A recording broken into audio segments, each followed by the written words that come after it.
Saussurean Linguistics, a linguistic model deriving from the lectures of Ferdinand de Saussure.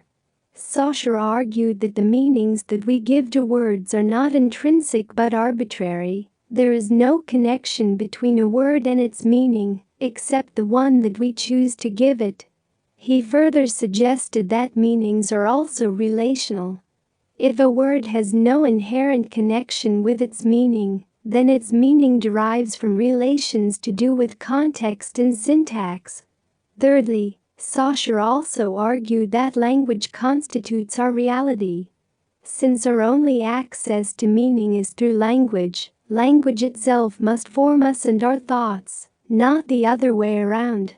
His interest in language was to study the linguistic system, or lang, rather than the individual utterance, or parole, in order to understand the complete picture of human language, an approach taken up by structuralist theory, which concentrates on larger structures. Schizoanalysis, term associated with the work of Gilles Deleuze and Félix Guattari. Schizoanalysis is opposed to the normative imperative in psychoanalysis embodied in the idea of the cure. As an analytical discourse, it aims to deterritorialize the discourses of the individual within an Oedipal schema, and to read various flows of desire irreducible to the imposition of limiting structures on the self. Schizoanalysis announces such flows as lines of escape, Deleuze and Guattari, seeking to construct a critical discourse which itself escapes such limiting notions as the human, and the situation of the proper human subject within economic frameworks, such as the Oedipal. Schizoanalysis is described as a radical political and social form of psychoanalysis, which extends beyond the traditional territory of psychoanalysis, the family. Through this, Deleuze and Guattari propose to connect desire to capitalism's effects in particular ways, defining so-called human drives as the work of desiring machines, while also proposing, in their words, to demonstrate the existence of an unconscious libidinal investment of socio-historical production, distinct from the conscious investments coexisting with it. Scopophilia, the often sexualized pleasure in looking. Feminist critics in particular have criticized Freud's theories of infantile sexuality for their scopophilic emphasis on looking and seeing the absence or presence of the sexual organs of the other sex. Feminist film theory, following the work of Laura Mulvey and influenced by Lacanian psychoanalysis, has theorized the gaze that of both the camera and the audience, in terms of a scopophilic drive. Screen memories. In Freudian theory, fragments of memories that substitute for forgotten or repressed childhood sexual memories. Selective tradition, term coined by Raymond Williams to denote how a cultural heritage, apparently bequeathed to the present by the past, is in fact constructed in the present through processes of active selection.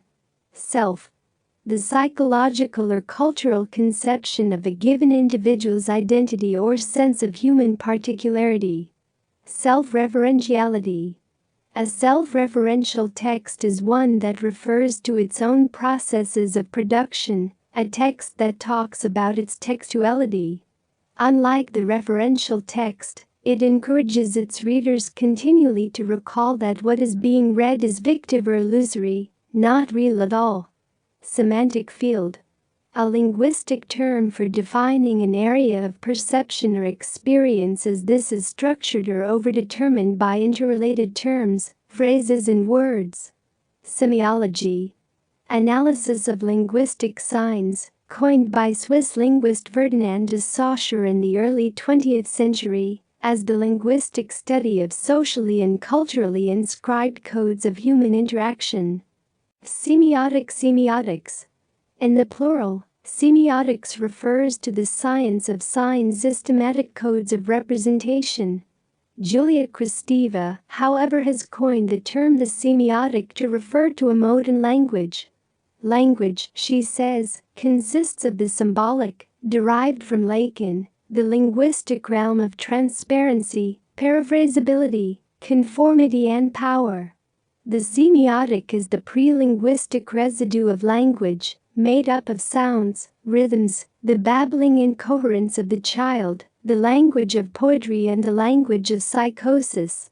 It is not precisely meaningless, but it cannot be subsumed in the symbolic. The semiotic pulses against symbolic language, making it mean both more and less than it intends. Sexual difference. The differences between the sexes that derive from their different biological sex organs, by extension, sexual difference in psychoanalysis and other theories, is also shown to have cultural and psychic effects beyond the merely bodily. Sexuality. A mobile concept, not easily contained through definition. If we follow the work of Elizabeth Gross, it is possible to define sexuality in 4 different ways.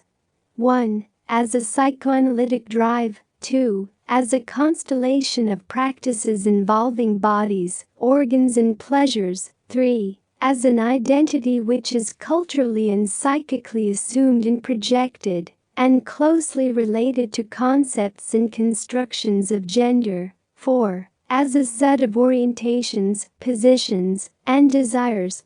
To this schema we can add that, in ordinary language, sexuality simply refers to sexual practice, to the performance in various ways of desire. In literary and cultural theory, however, the word is much more complex and contested. For Freud, sexuality refers to the attempts to achieve desired objects, whether or not these desires are self-evidently sexual or not. In Freudian terms, masculine sexuality is defined by competitiveness and aggression, feminine sexuality by lack of the phallus and passivity. The achievement of gendered sexuality is the prerequisite for the achievement of maturity. For other writers, most notably Michel Foucault, sexuality is the placing of sexual practice into the realm of discourse. Sexuality is not so much what we do as how we describe what we do, and the conditions culturally and socially by which the ways in which we describe become shaped, and so determine our articulations, the types of words we use, in what contexts, how the terms change according to context, the associations of pleasure or guilt with the discourse. Furthermore, Foucault argues that such descriptions are always necessarily implicated in the formation and use of power. In much feminist writing, there has been a revision of Freudian analysis, especially in relation to feminine sexuality. Writers such as Luce Irigaray and Helene Sixus have argued that feminine sexuality is not reducible to a series of simple formulae, lack and passivity. Instead, feminine sexuality is to be understood as multiple, flowing and unlimitable. This model is proposed partly in order to re-evaluate the question of female creativity against male-ordained versions of a femininity that cannot be active in its own behalf, and which is not defined by pleasure or jouissance. Sexuate. Term associated with French feminist Luce Irigaray's notion of suppressed maternal womanhood. Sign. According to C.S. Peirce, a sign, or representamen, is something that stands to somebody for something in some respect or capacity. Peirce demonstrated the nature of a given sign's attributes via such concepts as mediation and tridicity. Peirce argues that signs are invariably mediated by the external forces of history, culture and time, and these mediating entities characterize the ways in which we interpret signs and symbols. The process of tridicity finds its origins in the dyadic relationship between the sign itself and the signified, which refers to the idea that constitutes the sign's meaning. Peirce furthered this notion in terms of a more complex triadic relationship between the sign and the signified, as well as between the sign and the interpretant, which Peirce described as all that is explicit in the sign itself, apart from its context and circumstances of utterance. For Peirce, signs become actualized when they represent something other than themselves. Signs exist as mere objects when standing on their own. In other words, signs always depend upon something other than themselves to establish their uniqueness. In Peirce's philosophy, then, signs are inevitably subordinate to their qualities of representation. Essentially, signs can only be recognized in a relational context with something other than themselves. Hence, signs take on their unique characteristics of being when interpreted in terms of their historical or cultural antecedents. According to Saussure, a sign comprises a sound image, or signifier, and a concept, or signified. The signifier refers to a set of speech sounds in language, while the signified functions as the meaning that undergirds the sign itself. Eschewing Peirce's theories regarding the objectivity and subjectivity of language, Saussure's Semiology contends that the senses of identity or uniqueness of all aspects of language emerge via the differences inherent in that language's network of linguistic relationships, rather than through a given language's objective features. This concept demonstrates Saussure's paradoxical argument that in a given language system, meaning is generated only through difference between signifiers. There are no positive terms or signs the meaning of which is self-sufficient.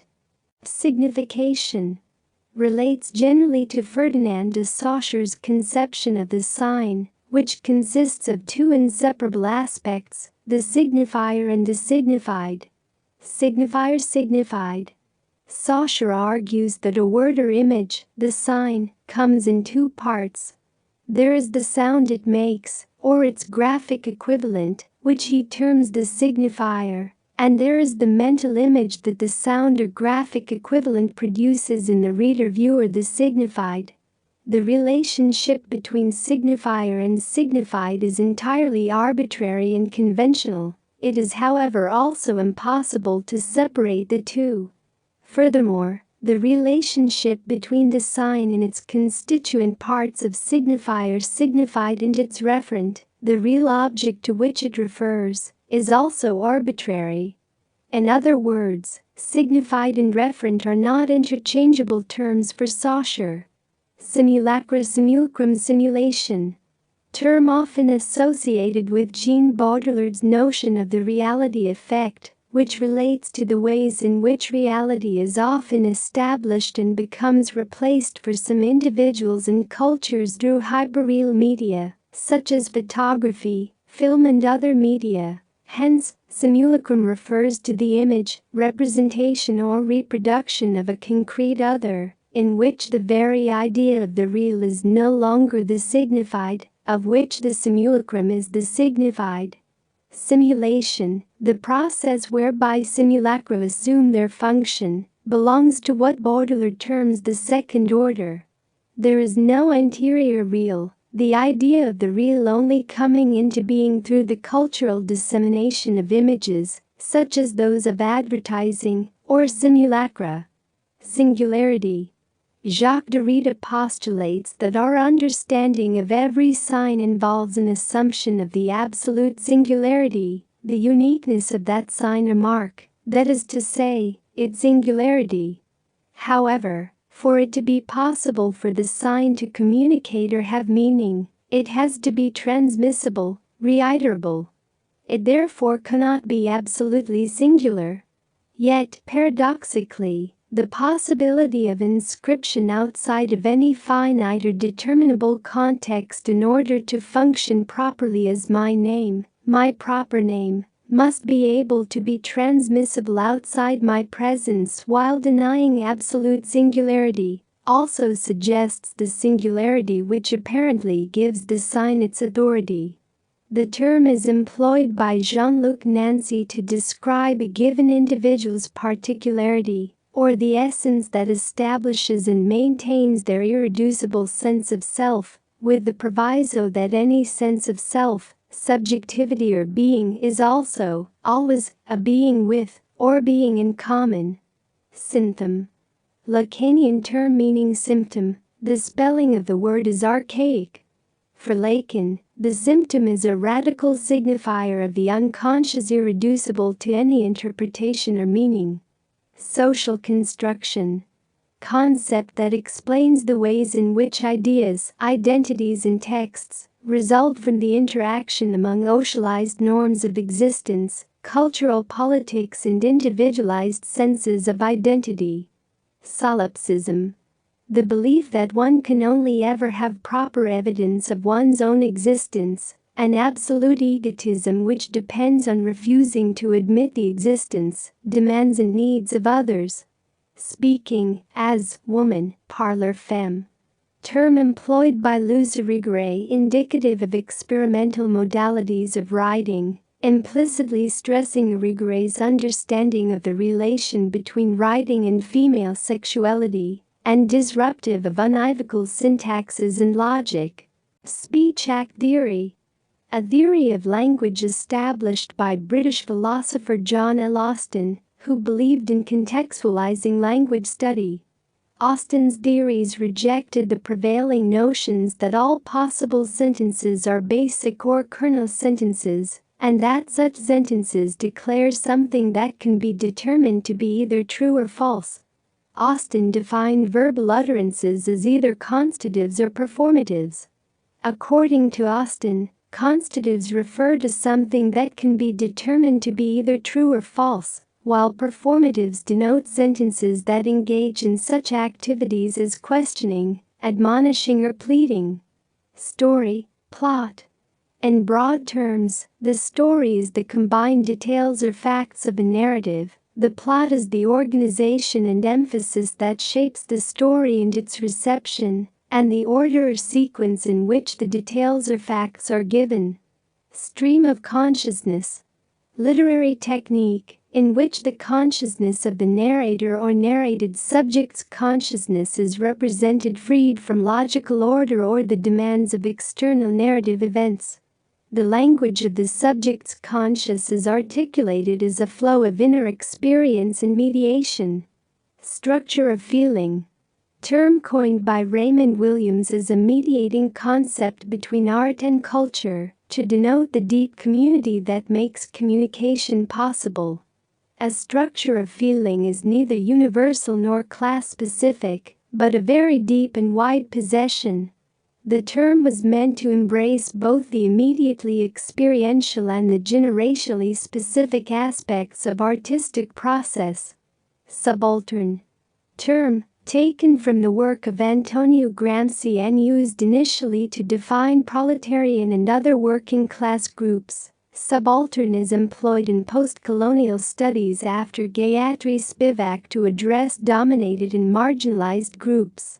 Subject position. The location in a text identified as that belonging to the human subject, or the assumed position within a text that is identified as its voice. Subculture. Specific cultural group within larger cultures sharing specific interests or values. Cultural critic Dick Hebdige defines subcultures according to shared symbolic use of styles in clothing, music, speech and so on, often in deliberate opposition to dominant or mainstream cultural ideologies. Subjectivity. The concept of selfhood that is developed in and articulated through the acquisition of language. A subject is a self in language. Subjectivity is the process of attaining and expressing selfhood in and through language or the location of the self situated and subjectified by cultural, epistemological, ideological and other social discourses and institutions. Sublimation. A Freudian term, sublimation signifies the ways in which sexual drives are rerouted into other creative and intellectual areas of activity which are socially acceptable. Sublime. An aesthetic category, that which in a work of art which produces responses of awe and strong emotion. Most if not all of the current discourses of the sublime in critical thinking are inherited or developed, directly or otherwise, from commentaries of the concept of the sublime in the 18th century, as that concept came to be elaborated in relation to matters of taste, empirical psychology, the discourse of the landscape and related philosophical considerations. While it is the work of Edmund Burke which has traditionally been considered as constituting the principal consideration of the sublime, this is by no means the only discussion to be taken into account. Much recent theoretical work which addresses the question of the sublime and the ways in which analysis of aesthetic effect is tied to human perception and the constitution of the subject has returned to Immanuel Kant's profound analysis of the sublime. Superego. According to Freud, the moral or judicial aspect of the psyche, the superego is transferred from parents to children and acts as a moral censor through the reinforcement of social standards and norms of acceptable or so-called normal behavior. Supplementarity. Quasi-concept which, as Jacques Derrida points out, means both an addition and a replacement, developed in response to Rousseau's understanding of writing as a supplement to speech. The idea of supplementarity puts into play the disruption of a full presence of a sign in making possible signification, indicating the work of difference within the self-same.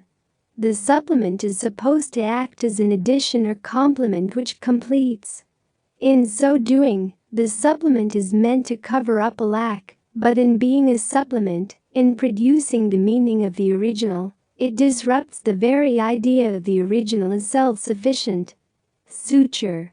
Term in Lacanian psychoanalysis describing the moment that a given subject enters into language. Hence, the suture denotes the linguistic gap that the subject subsumes within a given language. Symbolic institution. Term often associated with Slavoj Zizek that refers to the ways in which individuals or cultures attempt to manipulate their conventional, more socially or politically relevant others by enacting artificial systems of thought or organization in their places. Symbolism. The usage of symbols in order to represent other things, ideas or concepts. In literary works, symbolism refers to an author's attempt to create a series of associations and incremental or applied meanings. Symbolism also refers to the late 19th century French literary movement that rejected literary realism in favor of subjective symbols that evoke emotional reactions among readers.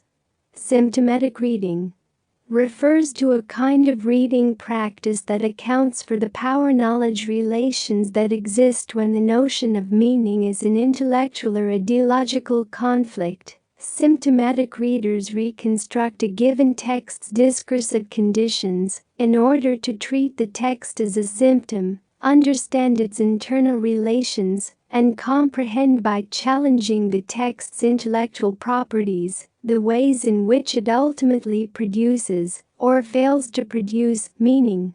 Sinthome.